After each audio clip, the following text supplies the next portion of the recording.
우리 성도님들 한 주간 잘 지내셨습니까? 날씨가 많이 덥습니다. 몸보신을 잘 하시고 건강관리 특히 유념하시기 바랍니다. 우리가 건강해야 조속한 시일 내에 또 만날 수 있겠지요. 건강에 특히 유념하시기 바랍니다.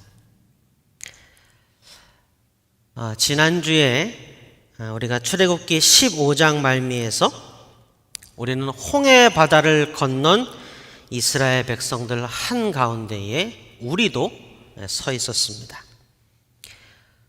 홍해를 건넌 후 3일 동안 지독한 갈증을 겪으면서 시냇물가에 도착했는데 그 물은 써서 마실 수가 없는 물 마라였습니다. 주님 말씀에 의지하여 작은 나뭇가지를 시냇물에 던지자 쓰디쓴 물이 달아졌고 수십만 이스라엘 회중은 갈증을 해소하고 생명을 건질 수 있었습니다. 눈앞에 보이는 현실 그 너머에 계시는 권능의 하나님, 그 하나님 한 분만을 의지하는 신앙에 대하여 깨우치고 잘 배운 후에 하나님은 이스라엘 큰 무리에게 오아시스와 종려나무가 가득한 엘림의 휴식을 허락하셨습니다. 그 엘림을 떠난 무리는 가나안 땅을 향한 여정을 계속했습니다. 그리고 오늘 본문 출애굽기 16장으로 넘어가지요. 이제는 이스라엘 백성들이 홍해바다의 기적, 마라에서의 깨달음, 엘림의 휴식 이를 다 거쳤으니 이제 좀 완숙해지고 의젓해진 모습을 기대해 봄직하지 않습니까? 바다를 갈라 길을 내시는 권능의 여호와, 쓰디쓴 물을 단물로 바꾸사 우리를 살리신 치료의 여호와, 사막 한가운데 지상낙원과 같은 엘림에서 우리에게 쉼을 허락하신 자비와 긍휼의 여호와. 우리 여호와 하나님 너무 좋다. 진짜 감사하다. 뭔가 이제 화기애애하고 희망차고 밝은 미래를 향해 나아가는 긍정적인 모습을 기대해 봄직합니다만 웬걸요? 출애굽기 16장이 시작되자마자 엘림에서 떠난 지 얼마나 됐다고 정말 성경을 읽는 사람의 얼굴을 화끈거리게 만들 정도로 참남되고 민망한 장면이 나옵니다. 출애굽기 16장 1절부터 3절까지를 다시 읽어드리겠습니다. 이스라엘 자손의 온 회중이 엘림에서 떠나 엘림과 시내산 사이에 있는 신광야에 이르렀다. 이집트 땅에서 나온 뒤 둘째 달 보름이 되던 날이다. 이스라엘 자손의 온 회중이 그 광야에서 모세와 아론을 원망하였다. 이스라엘 자손이 그들에게 항의하였다. 차라리 우리가 이집트 땅 거기 고깃가마 곁에 앉아 배불리 음식을 먹던 그때에 누가 우리를 주님의 손에 넘겨주어서 죽게 했더라면 더 좋을 뻔하였습니다. 그런데 당신들은 지금 우리를 이 광야로 끌고 나와서 이 모든 회중을 다 굶어 죽게 하고 있습니다. 성도 여러분, 어떻게 생각하십니까? 이게 말이 됩니까? 이스라엘 회중이 모세와 아론에게 항의를 하는데 사실 이건 모세와 아론에게 하는 말이 아니죠. 하나님 들으라고 하는 말입니다. 하나님, 이집트 땅에서는요, 우리가 고깃가마에서 고기를 배부르게 먹고 좋았는데 도대체 왜 우리를 이 사막으로 끌고 나와서 배고파 죽게 만드는 겁니까? 차라리 이집트에서 종살이 할 때에 그냥 우리도 다 죽게 하시지 그러셨어요. 새까맣게 잊어버린 걸까요? 430년 동안 이집트의 노예살이 속에서 채찍과 중노동에 시달리며 살려달라고 구해달라고 하나님께 절규하던 걸 잊어버렸습니다. 아프다고 힘들다고 살려달라고 애원했던 것은 자기들인데 그것도 잊어버렸습니다. 도대체 언제쯤 이 종살이가 끝나고 우리도 자유인이 되어 자유인의 나라, 우리의 땅, 우리의 나라를 세울까 염원하던 것도 잊어버렸습니다. 사막에서의 배고픔이 그 정도 위력이었던 것 같습니다. 눈앞에는 굶주림에 허덕이는 처자식이 있고 텅텅 비어버린 식량자루와 물병이 있었습니다. 그러나 하나님이 그들에게 되찾아 주신 자유, 이 자유는 눈에 보이지 않았습니다. 참남되고 배은망덕한 이스라엘 백성의 원망과 불평에 하나님이 대답하셨습니다. 4절과 5절을 읽어드리겠습니다. 주님께서 모세에게 말씀하셨다. 너희가 먹을 것을 하늘에서 비처럼 내려줄 터이니 백성이 날마다 나가서 그날 먹을 만큼 거두어들이게 하여라. 이렇게 하여 그들이 나의 지시를 따르는지 따르지 않는지 시험하여 보겠다. 매주 엿새날에는 거두어들인 것으로 먹거리를 준비하다 보면 날마다 거두던 것의 2배가 될 것이다. 야, 너희들 배가 고프구나. 너희가 먹을 걸 내가 주겠다. 단 그 먹거리를 얻기 위해서 매일 나가라. 매일 나가서 딱 그날 하루 먹을 만큼만 거두어라. 이는 내가 너희에게 주는 규칙이니 너희가 이 규칙을 준수하는지 안 하는지, 너희가 나의 말을 청종하고 순종하는지 안 하는지 내가 볼 것이다. 하나님의 이 말씀이 오늘 저와 여러분에게 그저 문자가 아닌, 글자가 아닌 지금 여기에서 우리의 귀에 천둥처럼 울리며 우리 심령에 새겨지는 레마로 들리기를 주님의 이름으로 축원드립니다. 참으로 묘합니다. 곱씹어 보게 됩니다. 왜? 도대체 왜 하루치만 거두라고 하셨을까요? 상식적으로 안 맞지 않습니까? 얘들아, 너희들 배고프지? 내가 식량을 주마. 하늘에서 식량을 내려줄 건데 집에 있는 포대기랑 자루랑 박스랑 몽땅 들고 나와서 많이 쌓아다가 저장해라. 야, 직사광선을 피해서 건조한 곳에 잘 보관해두고 먹으면 유통기한이 한 달은 될 테니까 한 달치씩 거두어서 잘 저장해놓고 먹으렴. 한 달 뒤에 보자. 이러면 얼마나 좋습니까? 하나님도 한 달에 한 번만 신경 쓰시면 되잖아요. 이스라엘 백성도 한 달에 한 번만 식량을 거두러 나가면 되잖아요. 안식일을 범할 걱정도 없어요.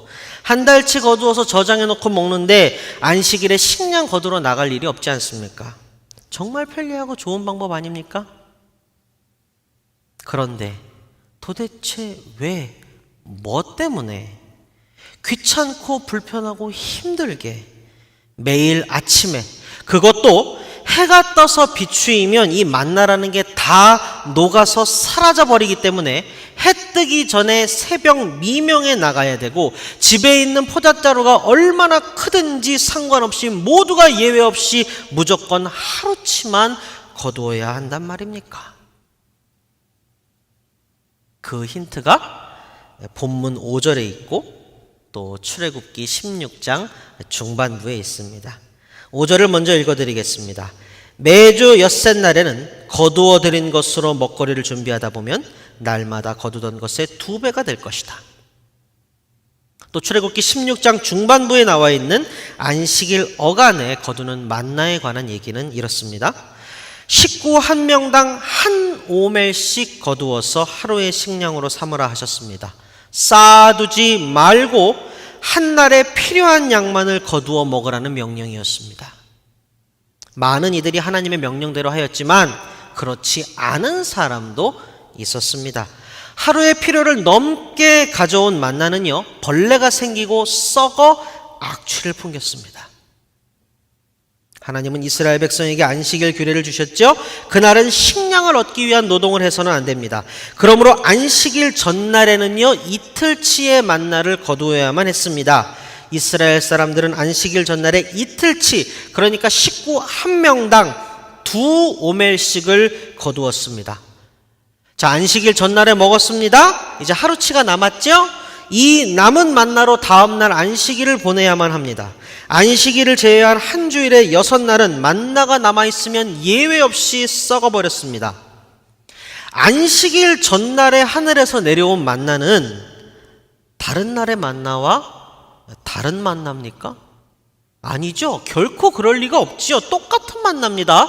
그런데 안식일 날 부엌에 가보니 남겨두면 항상 썩어서 악취를 풍기던 만나가 고운 하얀 색깔을 그대로 간직한 채 그릇에 온전히 담겨 있었습니다. 왜 하루치만 거두라고 하셨을까요? 하루도 거르지 않고 하나님의 은혜로 살아가는 우리네 삶임을 깨닫게 해주시려고, 가르쳐 주시려고 그랬던 겁니다. 하루치만 거두는지 이틀치, 사흘치를 거두는지를 이렇게 지켜보다가 말 안 듣고 하루치가 넘게 거두면 냅다 혼을 내주시려고 시험하신 게 아니라 우리네 삶이 에덴을 떠나온 후에는 필연적으로 가시덤불과 엉겅퀴에 얽혀있기에 고단한 우리네 인생길에서 매일을 여호와 하나님의 은혜를 바라고 구하며 살아야 함을, 그리고 그래야만 살 수 있음을, 그런 삶이 진정 생명의 삶임을 깨우쳐 주시려고, 가르쳐 주시려고. 그래서 그렇기 때문에 매일 새벽 미명에 나아가 하루를 살 수 있는 양만큼만 거두라고 하신 겁니다. 사랑하는 성도 여러분, 한번 생각해 보십시오. 우리 여호와 하나님의 말씀대로라면 우리는 매일 새벽 미명에 하나님의 은혜를 우리의 눈으로 보게 됩니다. 새하얀 만나를 한 움큼 쥐고 포대자루에 넣으며 은혜로다, 하나님의 사랑이 무한하도다 라고 고백할 겁니다. 그러나 만일 제가 앞에 말씀드렸던 엉터리 꼼수, 한 달치, 석 달치, 1년치 거두어서 쌓아두고 먹으면 어쩌면 우리는 만나를 거두는 날 이외에는 하나님을 생각하지 않을 수도 있습니다. 그리고 성경의 기록과 우리네 인생의 경험으로 미루어 짐작컨대 아마 그렇지 않겠습니까? 이스라엘 백성이 이집트에서 종살이를 하기 수백 년 전 그들의 조상 아브라함에게 하나님은 언약을 주셨습니다. 약속의 땅을 주겠다는, 큰 민족을 이루겠다는, 이 민족으로 말미암아 천하 만민이 복을 받게 하겠다는, 복의 근원이 되게 해주겠다는 그런 약속이었습니다. 아브라함이 받은 첫 언약, 시간이 흘러 이삭과 야곱을 거쳐 애굽의 종살이가 시작되고 신압으로 이 언약은 잊혀졌을 겁니다. 언약이 잊혀진 것과 동시에 하나님에 대한 기억과 생각도 희미해지고 흐려졌을 겁니다.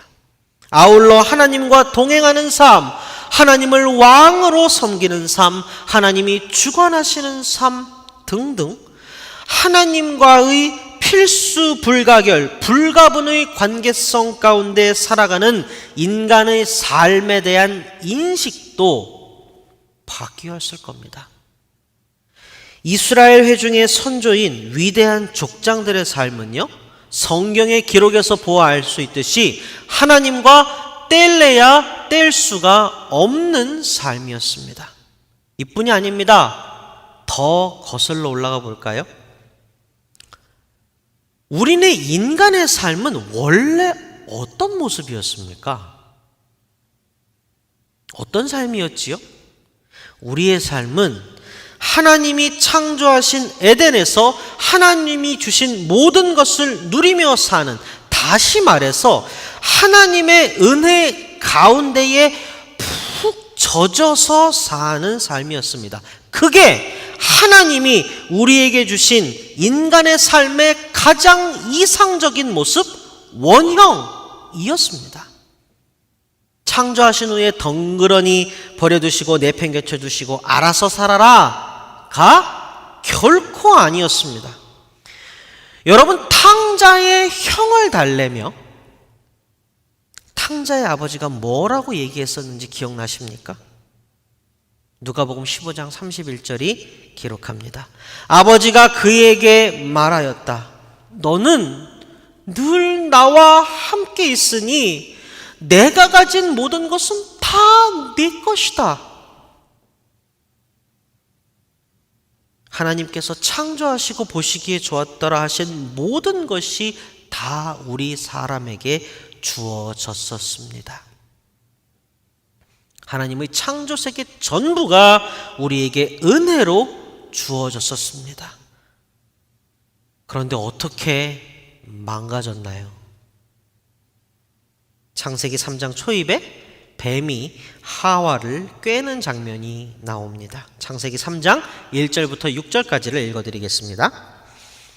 뱀은 주 하나님이 만드신 모든 들짐승 가운데서 가장 간교하였다. 뱀이 여자에게 물었다.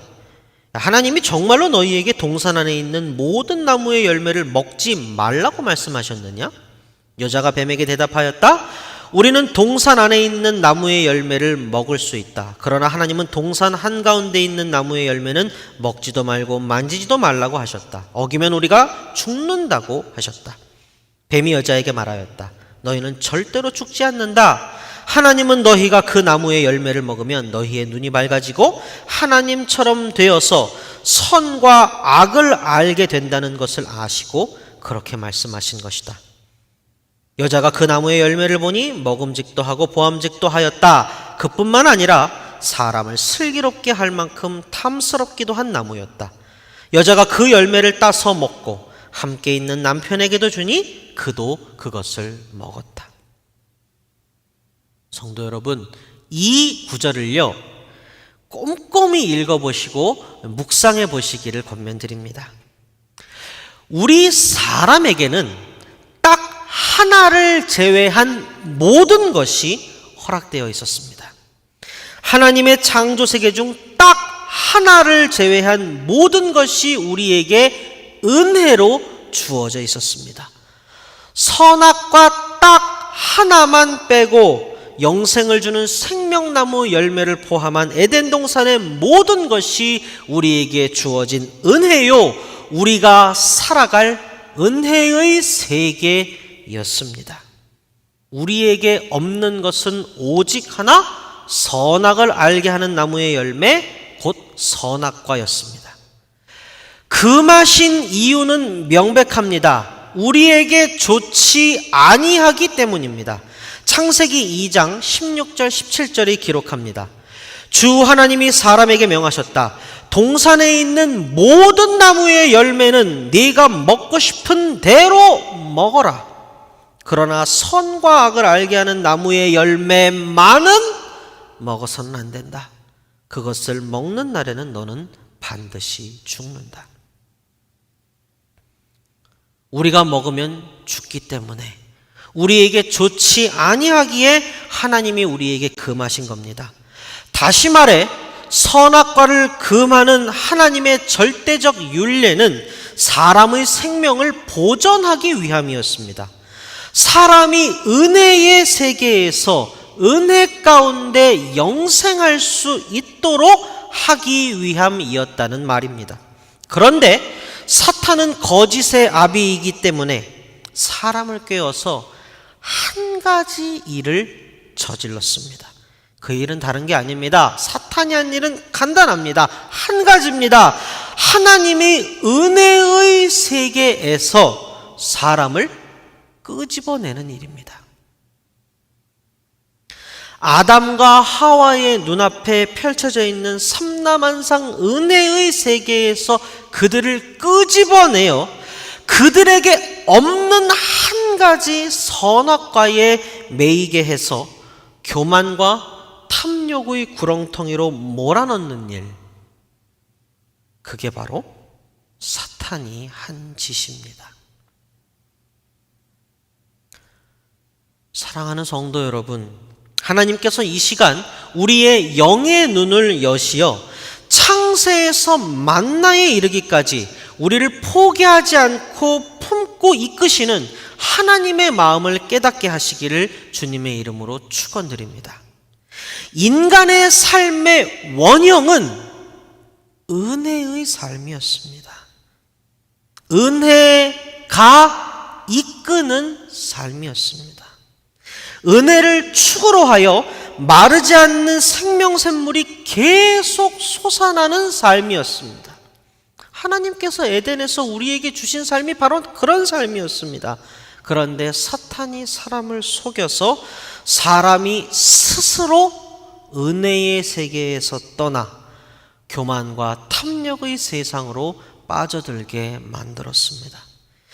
하나님이 금하신 것을 지키는 것이 진정 영생의 길이고, 하나님이 우리에게 은혜로 주신 것이 가장 좋은 것이며, 하나님이 디자인하신 가장 이상적인 인간의 삶임에도 불구하고 사람은 은혜의 포도나무에서 스스로 떨어져 나간 가지가 되었습니다. 가지가 포도나무에서 떨어져 나갔으니 결국에는 마르다가 생기가 다해 죽을 수밖에 없었습니다. 그러나 은혜의 본류에서 떨어져 나가 필연적으로 갈증에 허덕일 수밖에 없는 우리네 인간을 하나님은 버리지 않으셨습니다. 은혜의 삶이 인간의 삶의 원형임을 잊은 이스라엘 백성에게 하나님은요, 차곡차곡 가르침을 주셨습니다. 그리고 마침내 아브라함, 이삭, 야곱 등 한 개인이 아닌 하나님께서 선택하신 이스라엘 백성 전체를 가르치시기 시작하셨고, 이 땅에서도 하늘에서도 살아야 할 은혜의 삶에 관한 첫 번째 가르침이 바로 만나인 것입니다.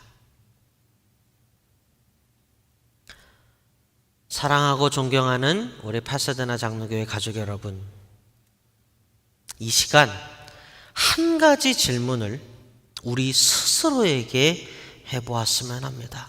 정말 간절한 질문입니다.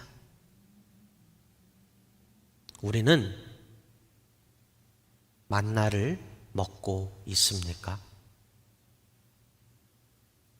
여러분, 어떤 생각이 드십니까? 아니, 만나를 왜 먹어요? 다른 먹을 게 많은데. 지금이 2020년인데 무슨 만나를 먹습니까? 옛날 광야에서나 만나를 먹었지 지금 왜 먹습니까? 이런 생각이 드시나요? 우리 성도님들 묵상에 도움이 되십사 오늘 본문 두 번째를 읽어드리겠습니다. 출애굽기 16장 31절부터 35절입니다. 이스라엘 사람은 그것을 만나라고 하였다. 그것은 고수씨처럼 하얗고 그 맛은 꿀 섞은 과자와 같다. 모세가 말하였다. 주님께서 명하신 말씀입니다. 너희는 이것을 한 오멜씩 가득 담아 간수하여 내가 너희를 이집트 땅에서 인도하여 낼 때에 광야에서 너희에게 주어 먹게 한 이 먹거리를 너희의 자손 대대로 볼 수 있게 하여라. 모세가 아론에게 말하였다. 항아리 하나를 가져와서 거기에 만나 한 오멜을 담아 가지고 주님 앞에 두어서 대대로 간수하게 하여 주십시오. 그래서 아론은 주님께서 모세에게 명하신 대로 그것을 증거판 앞에 두고서 늘 거기에 있게 하였다. 이스라엘 자손은 정착지에 이를 때까지 40년 동안 만나를 먹었다. 가나안 땅 접경에 이를 때까지 만나를 먹었다. 이 말씀에서 우리는 몇 가지 주요점을 찾을 수 있습니다. 만나는 32절에 기록된 대로 하나님께서 우리에게 주신 겁니다. 그리고 이 만나를요, 약속의 땅 가나안 접경에 이를 때까지 40년 동안 먹었습니다. 요컨대 하나님의 약속의 땅에 도착하기까지 광야에 있는 동안 하나님이 주신 만나를 먹었습니다. 이스라엘 백성들이 그랬다네요? 성도 여러분, 우리는 어떻습니까? 우리에게 약속된 땅은 어디인가요? 에덴 동산이지요? 하늘나라이지요? 하늘 아버지의 나라에 이르기까지 우리가 그 어디에서 무엇을 하며 어떻게 살든 이 땅은 가시덤불과 엉겅퀴를 내는 광야입니다. 정착지가 아니지요. 우리는 정착지를 향해 가는 여정에 있고 그 도상에 우리가 있습니다. 그럼 하늘 아버지의 나라에 이르기까지 광야 같은 이 땅에서 하나님이 주신 만나를 먹어야 하는데 이스라엘 백성들한테는 그 만나가 주어졌었는데, 그럼 우리는요? 우리가 먹을 만나는 어디 있습니까? 매일 나에게 생명력을 주고 나를 살리고 하나님 아버지로부터 온 양식, 저와 여러분이 우리가 먹을 만나는 어디 있습니까? 요한복음 6장 30절부터 35절이 쓰고 있습니다. 그들은 다시 물었다. 우리에게 무슨 표징을 행하셔서 우리로 하여금 보고 당신을 믿게 하시겠습니까? 당신이 하시는 일이 무엇입니까? 그는 하늘에서 빵을 내려서 그들에게 먹게 하셨다 한 성경 말씀대로 우리 조상들은 광야에서 만나를 먹었습니다. 예수께서 그들에게 대답하셨다. 내가 진정으로 너희에게 말한다. 하늘에서 너희에게 빵을 내려다 주신 이는 모세가 아니다. 하늘에서 참빵을 너희에게 주시는 분은 내 아버지시다. 하나님의 빵은 하늘에서 내려와 세상에 생명을 주는 것이다. 그들은 예수께 말하였다. 주님, 그 빵을 언제나 우리에게 주십시오. 예수께서 그들에게 말씀하셨다. 내가 생명의 빵이다. 내게로 오는 사람은 결코 줄이지 않을 것이요 나를 믿는 사람은 다시는 목마르지 않을 것이다.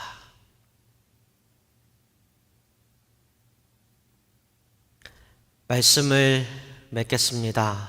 사랑하는 우리 파사데나 장로교회 가족 여러분, 만나는 옛날 옛적에 저기 어디 먼데 사는 딴 나라 사람이 먹었다 카더라 하는 게 아닙니다. 이스라엘 회중이 매일 나가 하루치의 만나를 거두어 먹지 않았더라면 그들은 다 죽었습니다. 매일 주시는 고운 빛깔의 하얀 만나를 보며 그들이 하나님의 은혜를 깨닫고 그 은혜 안에서 삶을 살아가기를, 은혜가 이끄는 삶을 살아가기를 하나님은 바라셨습니다. 그러나 사람의 완악함과 강팍함은 언제나 하나님의 은혜를 저버리기 일쑤였습니다. 그럼에도 불구하고 끝까지 은혜 베푸사 하나님이 마침내 육신을 입고 직접 우리 곁으로 오셨습니다. 그리고 성육신하신 하나님, 곧 우리 주 예수 그리스도로 말미암아 우리는 오늘도 만나를 먹을 수 있습니다. 분명한 것은 이 만나를 먹지 않으면 우리의 거죽은 어떨지 몰라도 우리의 심령은 줄이고 목마르다 죽게 된다는 사실입니다. 이스라엘 백성은 광야에서 만나를 먹었기에 살았습니다. 사랑하는 성도 여러분, 우리도 살아야 되지 않겠습니까? 우리의 광야에서 우리도 살아야지요.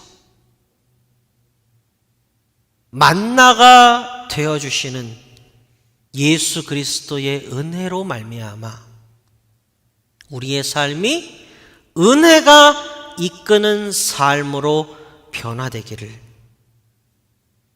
진심으로 전심으로 주님의 이름으로 축원드립니다. 다 함께 기도하겠습니다.